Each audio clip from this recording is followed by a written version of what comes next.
고백하십니다. 성령님 사랑합니다. 성령님 고맙습니다. 성령님 오늘도 좋은 일 주세요. 에레미야 2장 말씀은 에레미야를 통해서 하나님이 외쳐라, 외쳐라고 하는 것은 영어로 프로크라임, 캐리고마, 이렇게 던져 놓아라 그 말입니다. 그 던져진 말씀에 대한 반응은 누가 하는가? 우리가 합니다. 그 말씀에 대해서 아멘할 수도 있고 그 말씀에 대해서 거부할 수도 있고. 그러니까 하나님이 우리들에게 다 어떤 자유할 수 있는, 스스로가 선택하고 스스로가 결정할 수 있는 자유의 그런 하나의 권한을 하나님이 우리에게 주셨어요. 그래서 선택하고 안 하고는 우리 책임이에요. 근데 그 다음에 내가 선택한 것은 그 다음에 대한 결과도 결국 누가 책임져야 하는가? 내가 책임져야 되는 거예요. 그래서 이제 하나님이 이렇게 던져놓는 것처럼 에레미야를 통해서 하나님이 말씀을 선포를 하시는데, 그 선포된 말씀의 내용들이 바로 그런 내용입니다. 뭐냐면 내가 너희에게 큰 은혜를 주었다. 그런데 너희는 그 은혜를 저버렸다. 도대체 왜 이런 상황이 벌어지게 되었느냐? 이제 그런 내용입니다. 오늘 여기 보시면은 3절에서 그렇게 말씀하잖아요. 이스라엘은 여호와를 위한 성물이다. 무슨 말이냐면 하나님이 그들을 하나님의 백성으로 하나님께서 만드셨다. 이제 그것을 성물이라 그렇게 표현을 한 겁니다. 많은 민족들이 있었는데 그 민족들 가운데 하나님이 이스라엘을 특별히 선택하셨습니다. 우리가 예수 믿게 되는 것도 똑같습니다. 많은 사람이 있는데 그 가운데 하나님이 나를 택하셔서 하나님의 사람으로 만드셨습니다. 세상 모든 사람을 하나님이 다 사랑하지만 그 모두가 다 예수 믿는 건 아닙니다. 그렇잖아요. 이 새벽에도 특별히 하나님이 우리를 부르시고 택하셔서 새벽 제단을 쌓게 하시고 자식들을 위해서 기도하게 하시고 또 큰 기도 제목을 주셔서 우리 남한 땅을 위해서, 우리가 살고 있는 군산을 위해서 깨어있는 하나님의 사람이 되게 하시고, 이 모든 것들이 내 의지라기보다는 하나님이 선택하신 것이죠. 그래서 내가 너를 선택해서 나의 성물로 삼았다, 나의 택함 받은 백성으로 그렇게 삼았다 라고 하는 말씀을 하시고, 그 다음에 두 번째로 하나님이 그들에게 어떤 은혜를 쏟아부어 주셨는가? 애굽에서 하나님이 그들을 인도해 내셨다 라고 하는 것을 말씀을 하시거든요. 6절입니다. 6절에 보시면 그들이 우리를 애굽 땅에서 인도하여 내시고, 그들 삼위일체 하나님을 이렇게 표현한 겁니다. 그러니까 하나님이 우리를 애굽 땅에서 인도하여 내시고, 이 애굽은 여러 가지 많은 의미를 담고 있는 단어거든요. 죄악의 세상에 애굽에서 우리를 인도하시고, 멸망의 애굽에서 우리를 인도하시고, 예수 없는 애굽에서 우리를 인도하시고 그러신 거예요. 그러니까 인도해 내신 분이 누구냐면 우리 스스로가 나온 게 아닙니다. 이스라엘 백성들이 애굽에서 이제는 종살이 못하겠다, 우리 스스로가 딱 결단하고 이제 나가자, 그렇게 해서 나온 게 아니에요. 하나님이 인도해 주신 거예요. 어떤 의미에서 애굽에서 살았던 이스라엘 백성들은 나오기 싫었어요. 말이 그렇죠. 430년 이미 그 땅에 천천히 뿌리를 내리고 살고 있었고, 또 하나 애굽의 문화가 훨씬 좋았어요. 그러니까 나올 마음이 없었어요. 근데 하나님이 몰아세우신 거예요. 여기다가 또 큰일 난다, 여기에다가 민족적으로 완전히 다 망한다. 그래서 하나님의 백성으로 택하시고 그들을 끌고 나오신 거예요. 그래서 우리를 인도하여 내시고 그렇게 표현을 한 거예요. 그 다음에 광야, 그 사막과 구덩이의 땅, 건조하고 사망의 그늘진 땅, 사람이 그곳으로 다니지 아니하고 그곳에 사람이 거주하지 아니하는 땅, 이게 광야라고 말이에요. 광야 그러면 잘 머릿속에 잘 안 들어오잖아요. 사막, 사막해도 우리가 경험이 없으니까. 한국에는 사막이 없잖아요.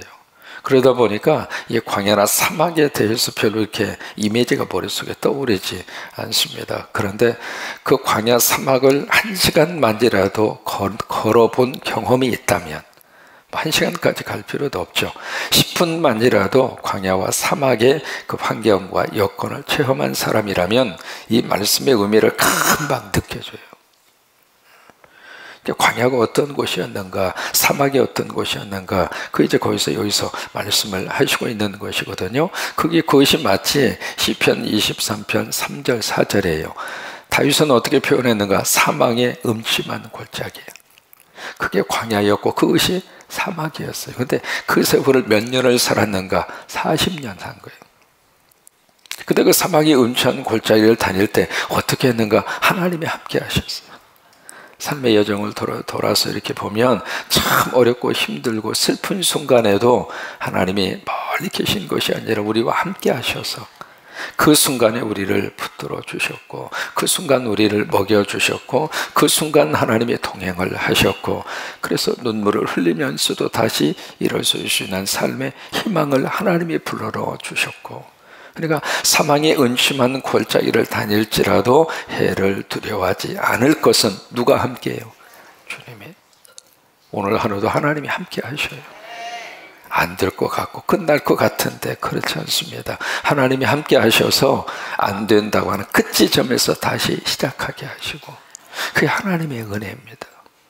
이스라엘 백성들에게 그것을 다시 한번 기억을 하게 하는 거예요. 그 광야, 그 사막, 거기는 인간이 할 수 있는 것이 제로예요. 움직일수록 더 힘든 곳이 광야예요. 근데 거기에서 어떻게 그들이 살아날 수가 있었는가? 그게 기적이죠.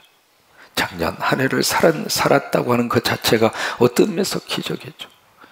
뭘 먹고 살았나 생각할 정도로, 근데 그래도 하나님이 먹여주셨고 입혀주셨고, 이제 그 은혜를 이스라엘 백성들에게, 그리고 하나님의 사람들에게 하나님이 불어넣어 주셨다라고 하는 것을 그들에게 다시 기억하게 하시는 거예요. 그러면서 7절로 가서 보시면 그들이 이제 가나안 땅에 정착할 수 있도록 하나님이 그렇게 역사를 하셨어요. 7절에 내가 너희를 기름진 땅에 인도하여, 이 인도해 내신 분이 누구냐면 내가 하나님이라 그 말이죠. 하나님이 인도해서 그것의 열매와 아름다운 것을 먹게 하였거늘 너희가 이리로 들어와서는 내 땅을 더럽히고 내 기업을 역겨운 것으로 만들었다.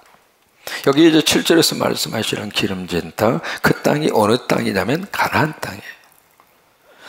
그러니까 사막에서 살다가 가나안 땅은 여기 물이 공급이 되죠. 그리고 너무 기후적으로도 그러고, 그리고 환경적으로도 그러고 너무 좋은 그런 땅이었거든요. 그러니까 그 땅으로 누가 인도했는가? 하나님이 인도했다 그 말이에요. 그런데 이런 하나님의 은혜가 그들 위에 쏟아졌음에도 불구하고 그들은 하나님을 등 돌리고 하나님을 떠납니다. 이게요, 배고프고 힘들고 어려울 때는 하나님 붙잡고 살아요. 자식도 참 힘들 때는 부모 곁을 떠나지 않습니다. 근데 이게 좀 먹고 살만하고 이게 좀 능력이 생겼다고 생각하는 순간, 그 순간 참 묘하게도 자꾸 하나님의 곁을 떠나더라 그 말이에요. 이스라엘 백성들이 그랬어요. 그러니까 하나님이 막 그들을 향하여 막 책망하는 거예요. 도대체 우리말로 말하면 못담치 그러냐 이 말이에요. 하나님의 은혜 안에서 살고 하나님의 사랑 안에서 살면 얼마나 축복이겠느냐 그 말이에요. 여러분, 교회 안에서 하나님 예배하고 믿음으로 의지하고 사는 것이 얼마나 감사한 일이냐 그 말이에요. 근데 이게 자꾸 세상으로 가고 어두움 속으로 자꾸 가고, 본인은 어둠이라고 생각을 안 하죠. 하나님이 없는 장소가 어두움의 장소거든요. 그쪽으로 자꾸 가려고 할 때마다 하나님이 안타까운 마음을 가지고 도대체 왜 그러냐? 도대체 왜 그래? 왜 자꾸 나를 떠나서 멀리 가려고 그래? 그런 하나님의 안타까운 심정, 그게 이제 오늘 성경에서도 그대로 드러나 있습니다. 5절에 보면 그 하나님의 심정이 그렇게 배워져 있습니다. 5절에 나 여호와가 이와 같이 말하노라. 너희 조상들이 내게서 무슨 불의함을 보았기에 나를 멀리하고 가서 헛된 것을 따라 헛되이 행하느냐. 자꾸 하나님을 멀리하려고 하는 그들을 보면서 하나님이 안타까운 마음으로 이렇게 그들에게 질문을 던지고 있는 거예요. 그러면서 도대체 내가 너에게 뭘 잘못했냐? 잘못한 거 있으면 대봐, 그 이야기예요. 여러분, 이게 하나님의 어떤 심정을 이렇게 에레미야를 통해서 우리에게 보여주고 있습니다. 여러분, 우리가 넘어져도 교회 안에서 넘어지면 하나님이 세워주세요. 조금 어려운 일이 있고 좀 시험 드는 일이 있고 조금 안타까운 일이 있다고 자꾸 떠나. 목회하다 보면 참 별 사람 다 만나게 되는데 이 양반은 3년만 되면 꼭 그 교회를 떠나네. 신앙생활 하시다가 그 다음에 3년 되면 또 떠나고 3년 되면 떠나고 그러다 보니까 그 지역 안에 교회가 한 70개 정도 있었거든요. 이게 몇 바퀴 돌다 보니까 이게 사람이 그렇잖아요. 같은 지역 안에서. 우리가 어떤 어려움이 있다 하더라도 중요하고 가장 본질적인 것은 어떤 일이 있어도 놓치고 살면 안 됩니다. 그러니까 이렇게 하나님에 대해서 섭섭한 마음 누구든지 가질 수 있죠. 근데 그렇다 하더라도 하나님을 등지고 떠나는 순간 그때부터는 내 앞에 그림자예요. 태양을 등지면 태양을 딱 등지는 순간 내 앞에는 계속 그림자예요. 딱 돌아서면은 그림자가 내 뒤로 가요. 그림자가 없어지진 않습니다. 그래도 우리 태양을 바라보고 가면 그 밝은 햇살을 보고 한 걸음씩 뚜벅뚜벅 그렇게 걸어갈 수 있는데 내가 딱 등 돌리면 계속 어두운 그림자만 보고 살게 되어져 있는 거예요. 이 안타까운 마음에서 하나님이 이 말씀을 하시고 있는 거예요. 그러면서 7절에 그렇게 말씀을 하세요. 7절 그 부분에 보시면 너희가 이리로 들어와서 내 땅을 더럽히고 내 기업을 역겨운 곳으로 만들었다. 그런 와중 속에서 이 이스라엘 백성들, 특별히 남쪽의 유다라고 하는 그 나라, 그 에레미야가 있었던 살았던 그 땅의 백성들이 하나님을 찾지도 않고, 그러니까 백성들도 그러고 또 하나 안타까운 것은 제사장들도 하나님을 찾지를 않아요. 그게 6절입니다. 6절 끝부분을 보시면 여호와께서 어디 계시냐 하고 말하지 아니하도다. 하나님을 찾지 않는다 그 말이에요. 그리고 여기 10절에 보시면은 제사장들도 나의 백성은 그의 영광을 무익한 곳으로 바꾸었고, 그러면서도 하나님을 여기 8절에서도 제사장들은 여호와께서 어디 계시냐 말하지 아니하였으며, 그러니까 그 속에서도 하나님을 찾는 사람이 한 사람도 없는 거예요. 예레미야 5장에 가서 보시면 하나님을 찾는 사람 길거리에서 찾아봐. 다 찾아보니까 세상에 한 사람도 없대요. 그러니까 뭐냐면 가정도 그러고 나라도 그러고 지역도 그러고 하나님을 찾는 사람이 많으면 많을수록 그 나라는 일어납니다. 프랑스 사람이 영국을 여행을 하다가 어느 한 마을에 가서 맥주를 사려고 상점에 들어갔어. 딱 들어가서 보니까 상점에서 맥주를 안 파는 거예요. 그래서 여기는 안 파는가 보다 하고 다른 가게 가서 맥주를 사려고 딱 들어갔는데 그 가게도 맥주를 안 파는 거예요.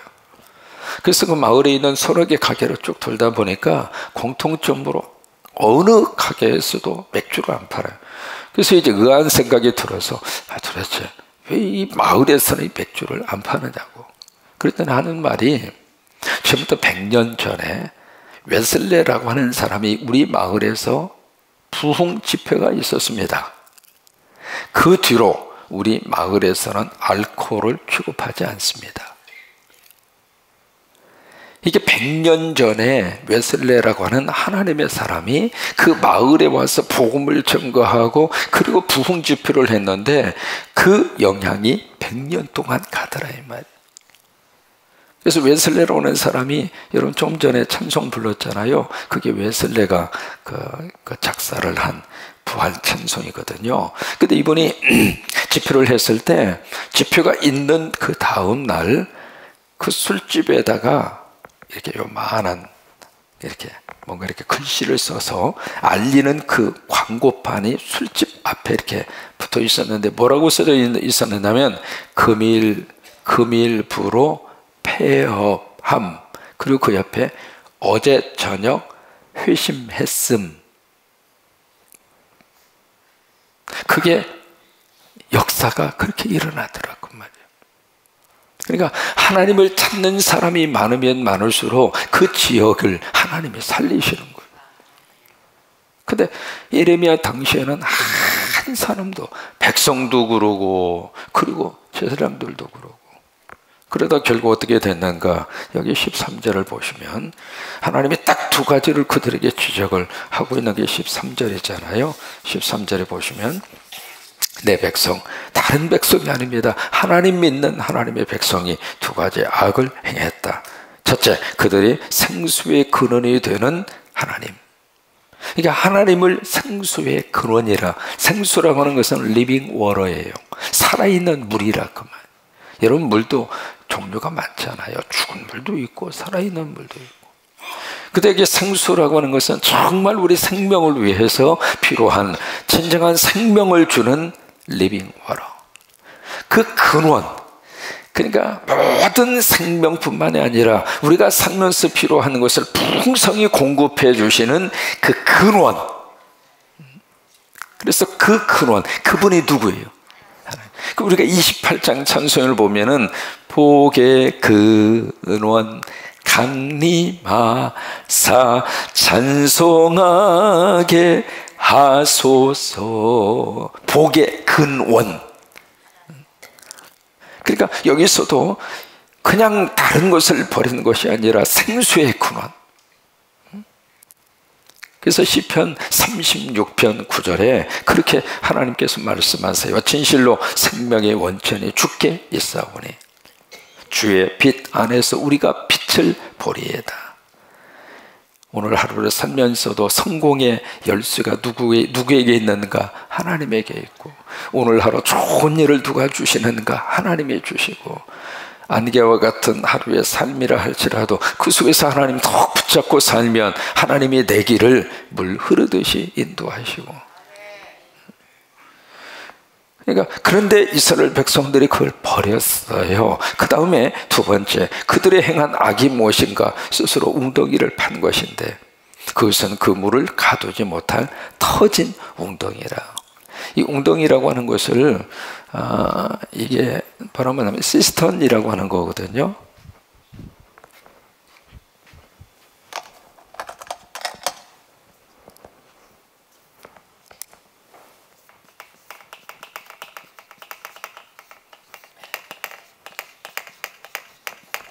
이 시스턴이라고 하는 걸 웅덩이라고 지금 번역을 한 건데요. 그 이스라엘이라고 하는 땅 자체가 비가 잘 안 옵니다. 강렬하게 아주 좋습니다.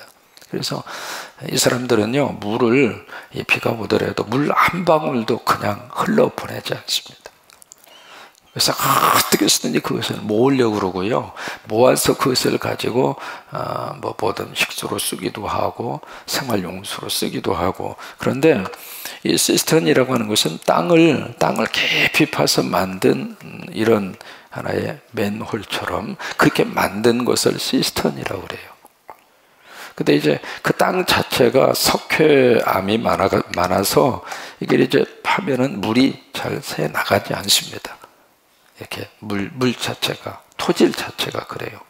그래서 가서 이제 보시면 이런 시스턴이라고 하는 이 웅덩이로 번역이 된 이런 그 물 저장 창고가 굉장히 많습니다.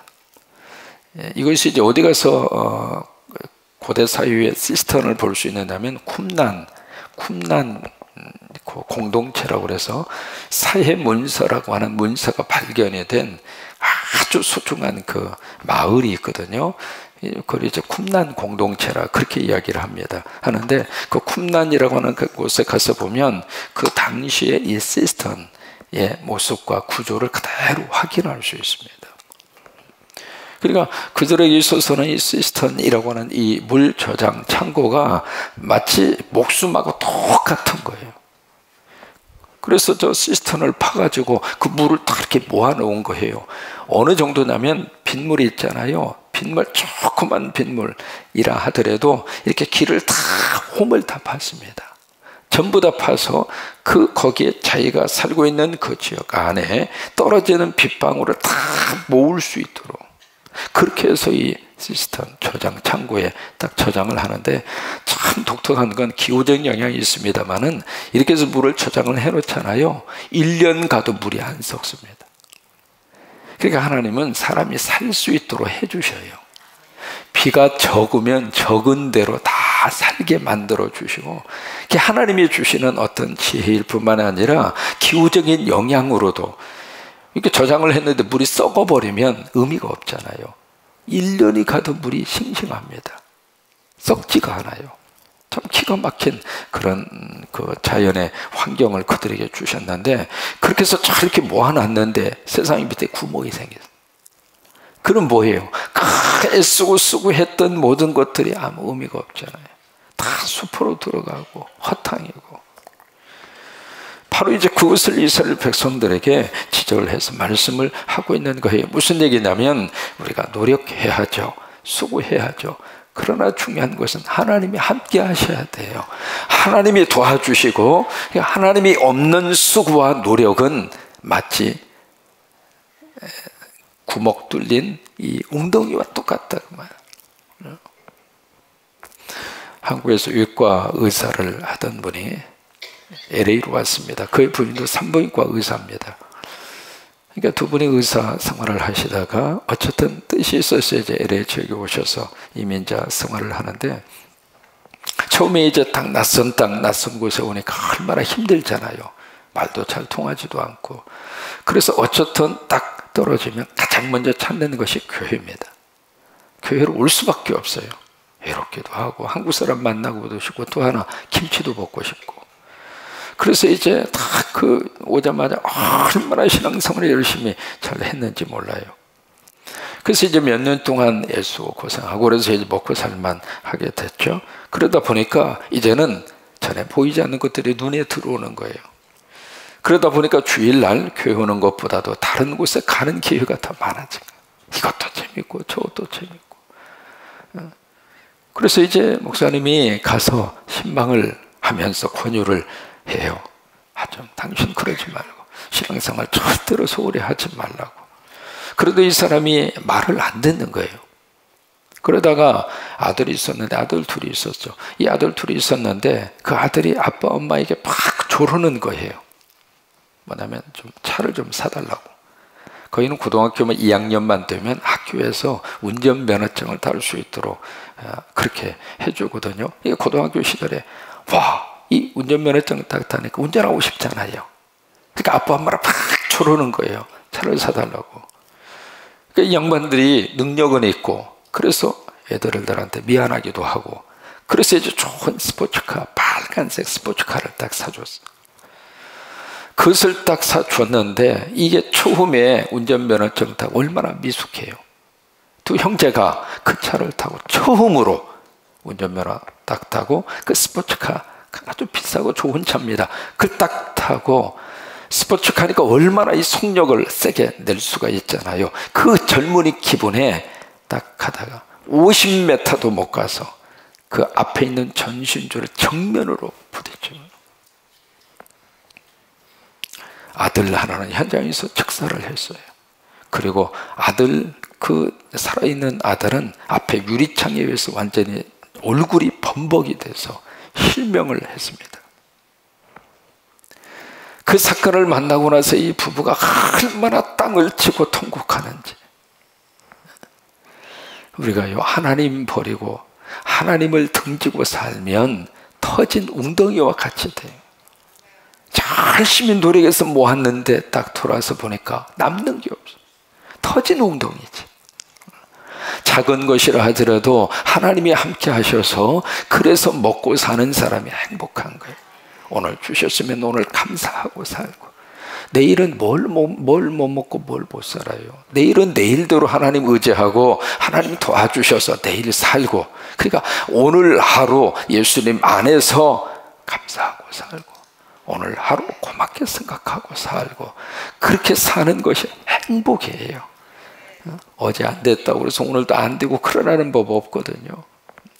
생명의 근원이 되시는 하나님 꼭 의지하면서, 생수의 근원이 되시는 예수님 꼭 의지하면서 오늘 하루도 성령님 함께하여 주시옵소서. 성령님 오늘도 도와주시옵소서. 성령님 오늘도 하나님의 복 내려 주옵소서. 그런 축복의 하루가 되시기를 주의 이름으로 축원합니다.